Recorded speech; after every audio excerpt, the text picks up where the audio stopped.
Tenemos la ponencia de Carlos Vilches, que nos va a informar sobre los repositorios de universidades y lo que hay en ellos de mito y de realidad. Buenas noches, gracias por estar acá. Mi nombre es Carlos Vilches, yo soy egresado de esta casa de estudios. Tengo una maestría en comunicación y estoy culminando el doctorado en educación. He publicado algunos trabajos sobre estos temas: medición del impacto académico, usabilidad, satisfacción de uso de la biblioteca, y actualmente laboro en la UCIL, en la unidad de ranking, una unidad creada para poder monitorear el avance de la universidad con relación a los rankings de universidades. El tema de hoy tiene que ver con una actividad que realizamos cotidianamente, y es cómo crear alternativas que permitan hacer visible la producción académica de nuestras universidades. Hay toda una discusión al respecto y yo he querido contraponer lo que se dice, lo que se plantea frente a los datos concretos en torno a este tema. Y aquí hablamos de la visibilidad que supuestamente deberían dar los repositorios de las universidades y lo que los datos finalmente nos muestran. Para ello vamos a revisar 5 puntos. Primero vamos a dar un marco general de lo que es el acceso abierto, revisando cosas que ustedes seguramente conocen mejor que yo, en cuanto a herramientas, implementación, soluciones, y luego vamos a ver en qué medida estas alternativas planteadas aseguran o garantizan visibilidad y presencia de Internet y cuándo no. Y frente a ello, ¿qué es lo que se debe hacer o cómo encarar ese tema, ese desafío? Porque finalmente la idea es, más allá de lo que encontremos, buscar alternativas que sean viables. Y yo voy a enfocarme más que nada en los datos que existen sobre el tema, más que en la opinión generalizada, las concepciones que podemos manejar, porque estamos en un coloquio de estudiantes de Ciencias de la Información. Y ciencia se entiende como aquel conocimiento verificado o verificable, de la raíz cientia. O sea, no está basado en intuiciones, no está basado en pareceres ni opiniones, sino en datos, en conceptos que ustedes pueden verificar y comprobar por ustedes mismos. Si no se puede corroborar, no es ciencia, es cualquier otra cosa. Entonces yo voy a enfocarme más en la data que existe sobre ese tema y quiero empezar con el panorama sobre el acceso abierto. Es sabido que la producción académica de nuestros países tiene una baja presencia en bases de datos como el Web de la Ciencia o Scopus. Ese dato que lo conocemos todos. Entonces la idea es encontrar canales, espacios, plataformas que garanticen la producción de lo que se hace en América Latina, porque si ya no estamos presentes en las revistas académicas de alto impacto, en los journals, al menos se esperaría que sí haya presencia en espacios alternativos, como lo ofrece el acceso abierto. De hecho, el programa emblemático del Open Access en América Latina es Cielo, por la rigurosidad que tiene, por los estándares que maneja. Realic es una iniciativa interesante, pero no llega al estándar de Cielo. ¿No? Cielo es una propuesta mucho más seria, pero además de Cielo, como concepción, como metodología, hay una serie de herramientas que tal vez sus profesores, mis colegas y ustedes a futuro están pensando en implementar o utilizar. Ahí ustedes ven nombres que les son familiares, DSpace, el OJS, y la pregunta es, ¿en realidad la manera como se viene usando estas herramientas garantizan esa visibilidad? ¿Lo estamos haciendo de una manera adecuada o nos estamos dejando llevar por la moda, por el frenesí? La pregunta es, si en aras de ese reconocimiento social que aún no lo tenemos, que este es un debate que tiene 30 años de vigencia, ¿no? ¿Buscamos mostrarnos tecnológicamente innovadores o tenemos un uso más bien crítico y fundamental de la tecnología de la información? Porque la tecnología no es una cuestión de entrar a la web, descargar de algún repositorio, alguna aplicación e implementarla, ¿no? Hay que primero conocer qué es lo que vamos a manejar. Y lamentablemente hoy en día ya no se hace algo que en mis épocas, yo tengo 43 años, pero en mis épocas uno leía el manual del usuario. Ahora muchos colegas lo que hacen es descargan la aplicación, la instalan, empiezan a ver cómo funciona y si les ligó, en buena hora. Pero no hay ese conocimiento de saber lo que están haciendo. Y eso se va a entender mejor con el ejemplo, que voy a mostrarles a continuación. Pero antes de eso, quería un poco ubicarnos. Según DOAR, que es el directorio de un repositorio para acceso abierto, creo que usted lo conoce mejor que yo, tenemos la distribución de herramientas informáticas, plataformas, sobre las cuales descansan estos repositorios. Verán que el líder es DSpace, hay cursos sobre DSpace, hay talleres sobre DSpace, mis compañeros, mis colegas hacen talleres sobre esto y le ofrecen a las universidades, ¿no?, la garantía de que con eso van a lograr visibilidad, van a lograr presencia en Internet, van a cerrar esa brecha porque no hay esa presencia por el lado de las revistas académicas.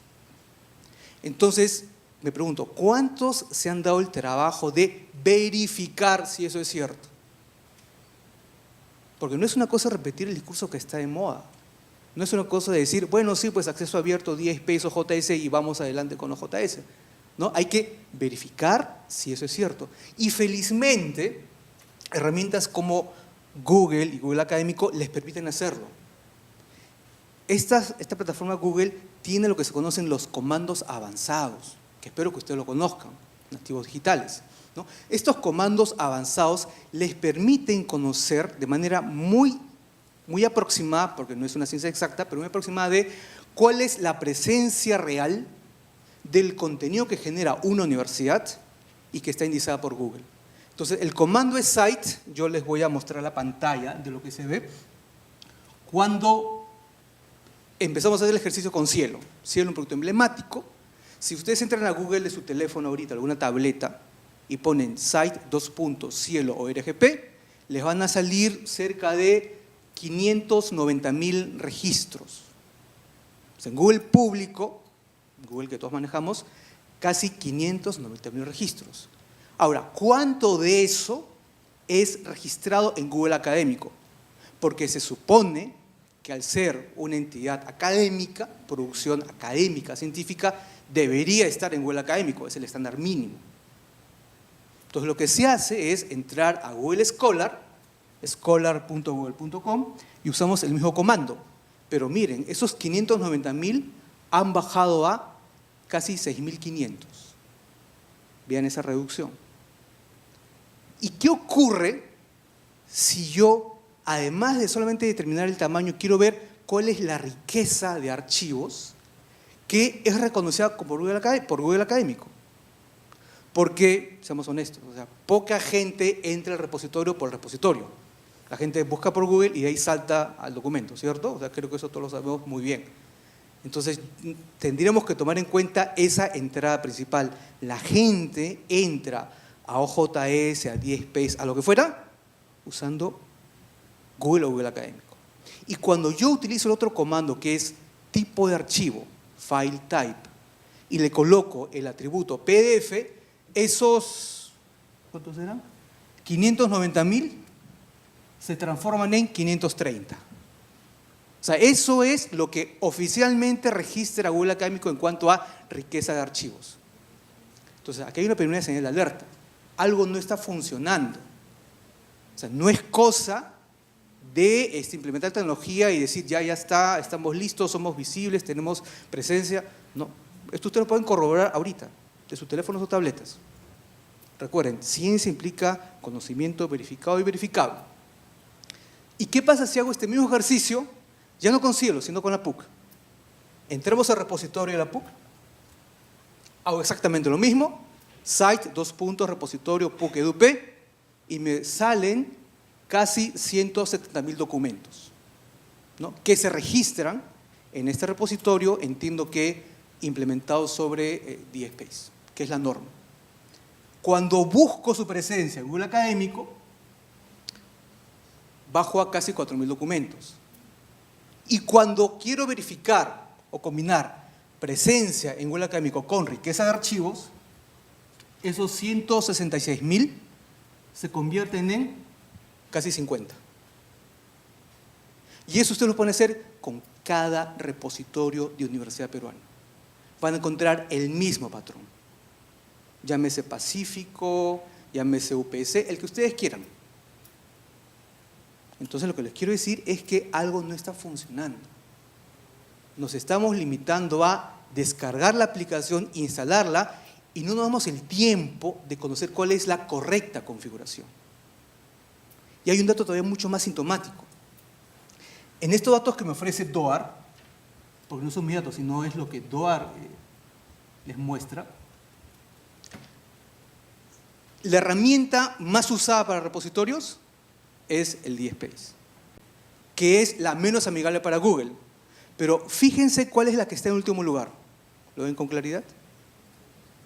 Y justamente WordPress es la que le garantiza la mayor visibilidad en Google Académico, porque tiene una estructura de archivos sencilla, tiene nombres, URLs fáciles de ser ubicados por el motor de búsqueda. Entonces, es el mundo al revés. La herramienta menos usada, WordPress, es la que le garantiza la máxima visibilidad.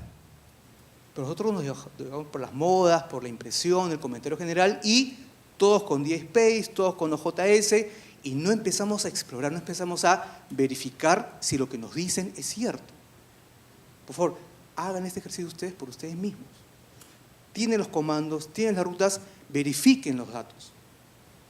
Y más grave aún, porque yo les hablaba hace un momento del manual de usuario. O sea, cuando yo era pequeño me daban un juguete nuevo, había un aparato nuevo que compraban en la casa.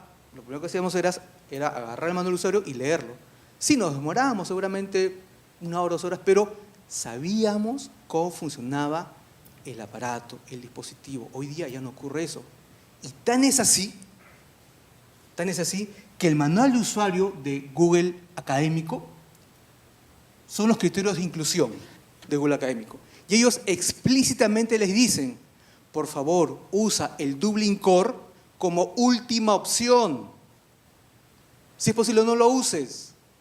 Pero ¿cuántas veces yo he escuchado en Congreso decir, sí, no, mi repositorio es compatible con IPMH y Dublin Core por aquí y por allá? Entonces, no estamos entendiendo o reconociendo que más allá de cumplir los estándares que dan en la IFLA, la Library of Congress o lo que fuera, ¿no?, estamos preocupados por realmente hacer visible la producción académica latinoamericana. Por el contrario, estamos invisibilizando mucho más.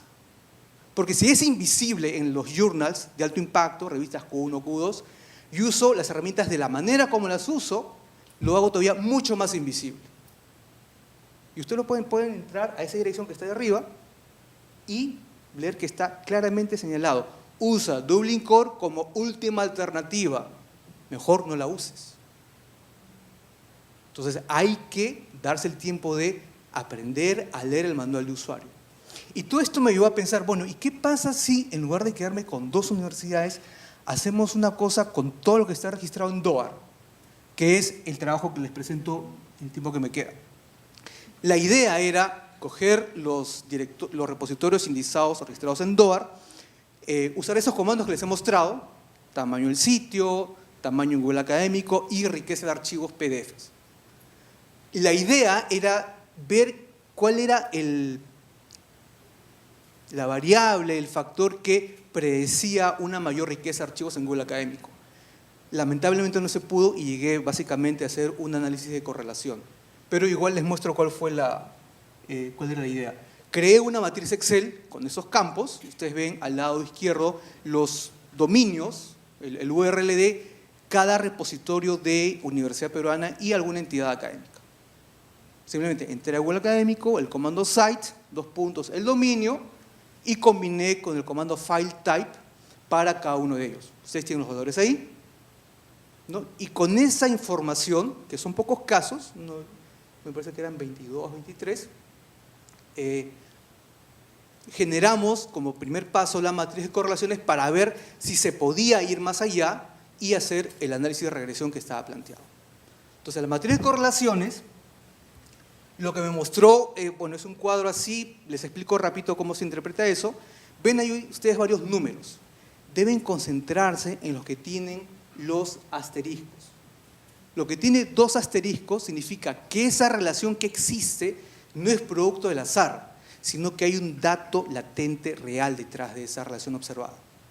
Entonces, más que ver todos los números, yo debo enfocarme, dirigir mi atención a aquello que tiene 2 asteriscos. Significa ese dato no es casualidad, no es fruto del azar, sino que hay una relación real que merece ser explorada.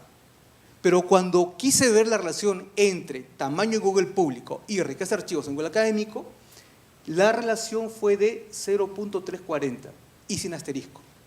Es una relación débil y no vale la pena explorarla porque no hay ningún elemento que me ayude a ver si efectivamente hay una relación latente o no. Visualmente tal vez se vea mejor, ¿no? Lo tenemos ahí, es la misma información, solamente que ustedes tienen el gráfico de dispersión, el scatter plot, y una curvita en rojo que les muestra dónde hay tendencia hacia la asociación. O sea, se ve claramente cuando es simplemente tamaño, ya sea en Google público o en Google académico, pero cuando incluyo la variable riqueza de archivos, finalmente el contenido, el PDF, pues de eso hablamos, ¿no? Hablamos de poner en exposición el PDF de la tesis, del paper, lo que fuera, para todo el mundo. O sea, no es solamente el URL, es el PDF, el acceso al documento. Entonces, cuando veo la relación encuentro que no hay ningún vínculo, o sea, como se dice hoy en día, no tiene nada que ver el tamaño en Google público con su riqueza de archivos en Google académico. No, es otra manera de corroborar que esa intuición que yo tenía al inicio era cierta. O sea, algo está pasando. La forma como estamos manejando las herramientas no es la más adecuada. No estamos leyendo el manual de usuario.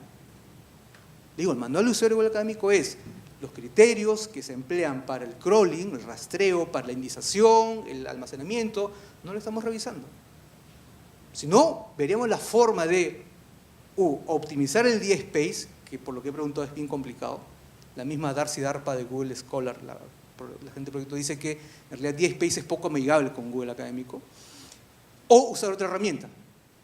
Por ejemplo, la que es la menos usada en el Perú, pero que para fines de Google académico es la más visible, WordPress, ¿no? Una herramienta sencilla, con una arquitectura simple, pero justamente en esa simplicidad radica una gran potencia.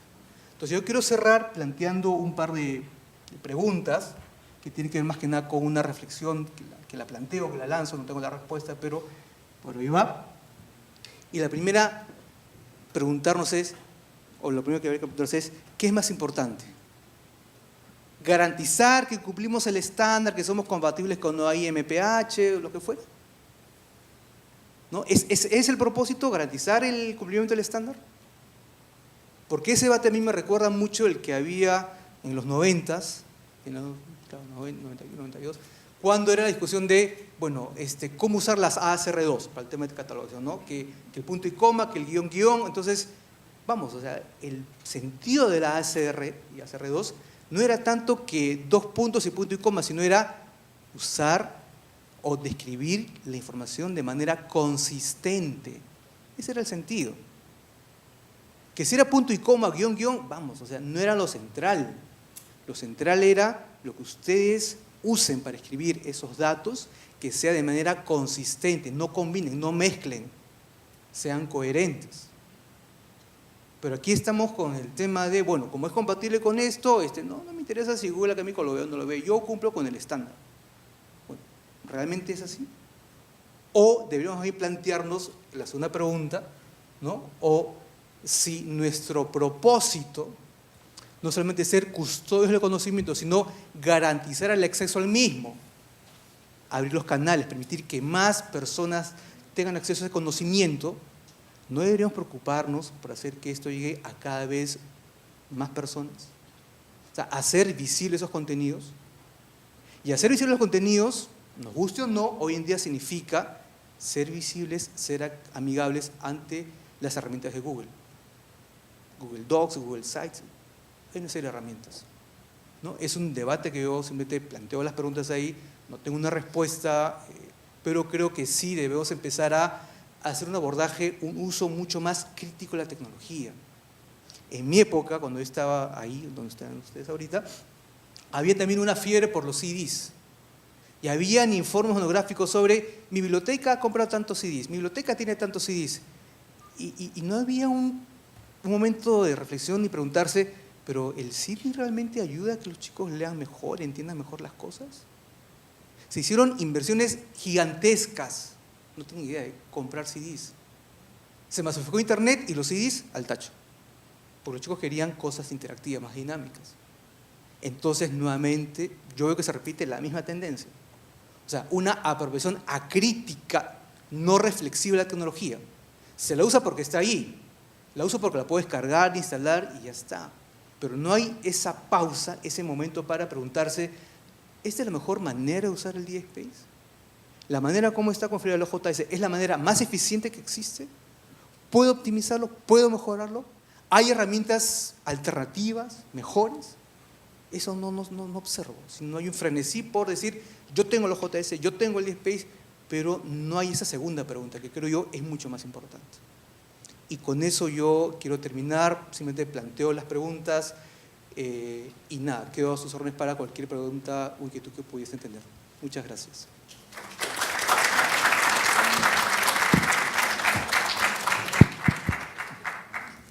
Muchas gracias. ¿Alguna pregunta, por favor? Tenemos que agradecer realmente esta intención desmitificadora de Carlos Vilches y creo que sus reflexiones finales son un llamado de atención y un llamado también a la verificación que tenemos que hacer todos nosotros, ¿no?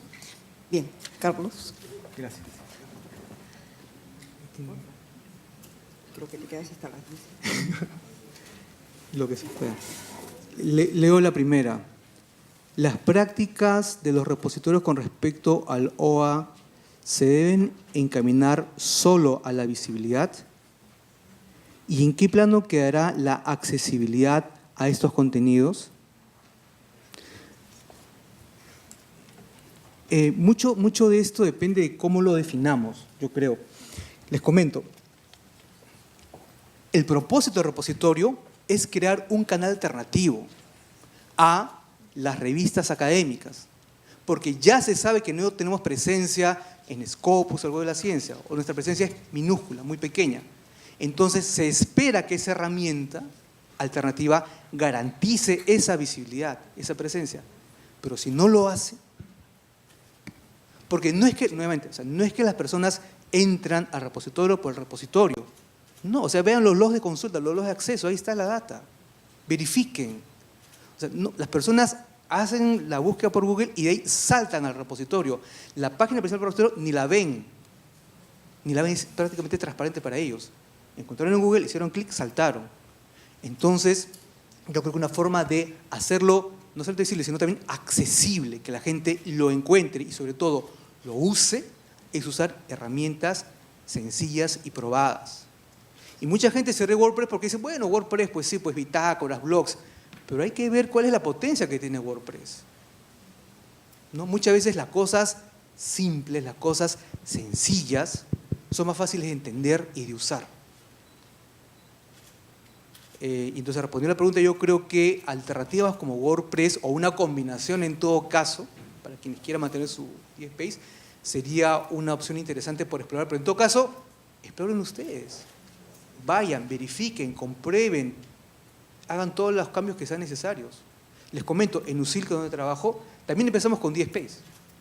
O sea, igual, la fiebre de DSpace, vamos con DSpace, pero empezamos a ver, bueno, hagamos la corrida de datos, ¿no? O sea, después de 2 meses de indizado en Google Académico, queremos ver si nos reconocían o no. Y no.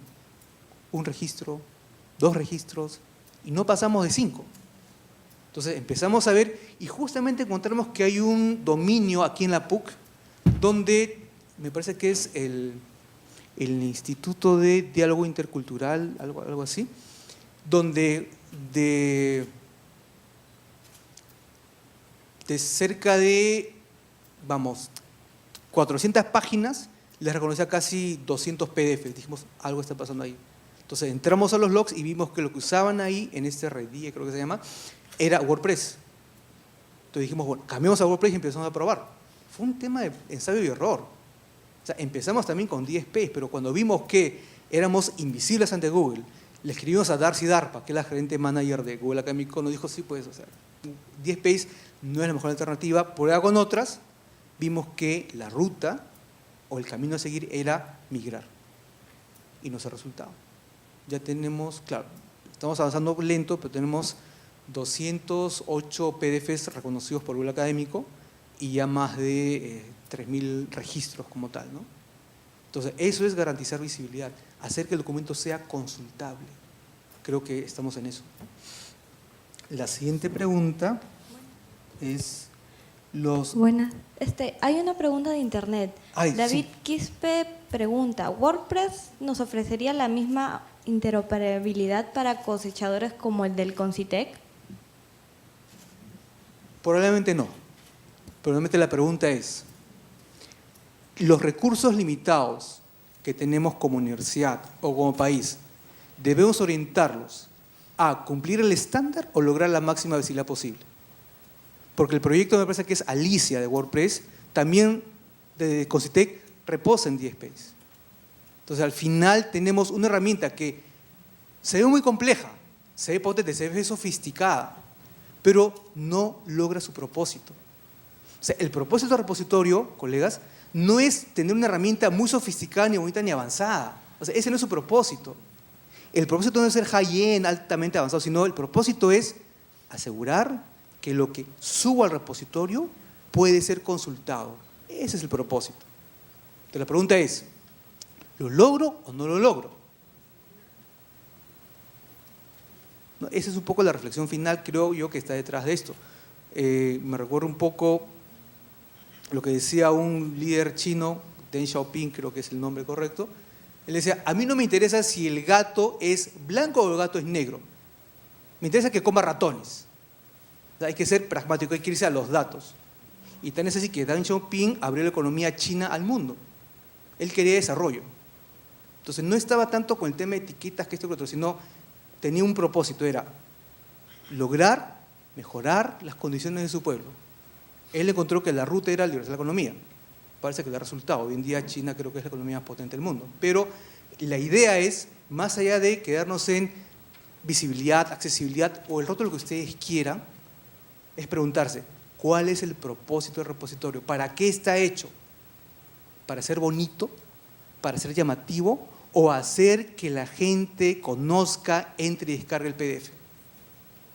Es la pregunta que hay que hacerse. Y paso a la siguiente, muchas gracias por esa pregunta. Aquí me dice, ¿los datos y archivos cargados en la red son realmente verificados por un profesional de ciencia de la información? ¿Solo es manejada por ingenieros de sistemas? No entiendo la pregunta. No sé quién la formuló, si podría aclararla, por favor. La repito, aquí dice, los datos y archivos cargados en la red, creo que es una pregunta, ¿no?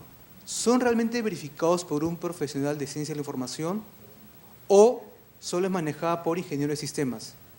Bueno, ni uno ni el otro. ¿Ah? En realidad, Google, ustedes saben, trabaja con robots.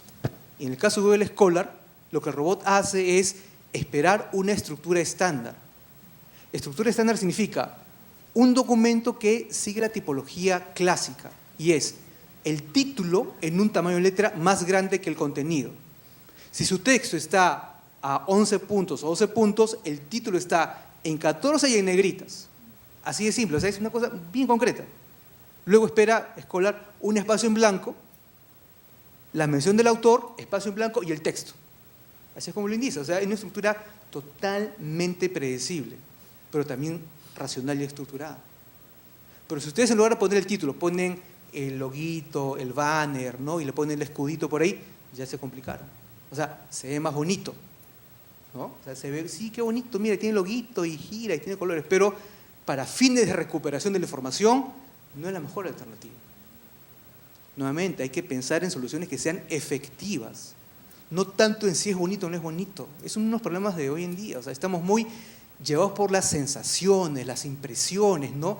El feeling, lo que me gusta, lo que es bonito, agradable, pero no medimos o nos interesa la efectividad, lograr el propósito. Si ustedes quieren visibilidad en Google Académico, pues denle la información como este robot la espera, y la espera de una forma estructurada. Digo, el tema es muy simple, o sea, el encabezamiento, 14 puntos, espacio en blanco o línea en blanco, autores, línea en blanco, texto, 11, 12 puntos. Y siempre incluyendo un campo resumen. Para que Google Académico lo reconozca, les pide eso, el campo resumen, el texto en PDF en una estructura que ellos conozcan y por favor, no. popular académico no usen Dublin Core. O usen en todo caso Dublin Core, pero pongan en la parte del encabezamiento del header del HTML los citation meta tags que usa Google Académico, que te dice cómo usarlos, ¿no? En todo caso, si quieres mantener ya tu Dublin Core, pero pon lo que vas a tener como garantía de visibilidad en esta herramienta. Creo yo que eso podría servir. Gracias. Muchas gracias. Muchas gracias.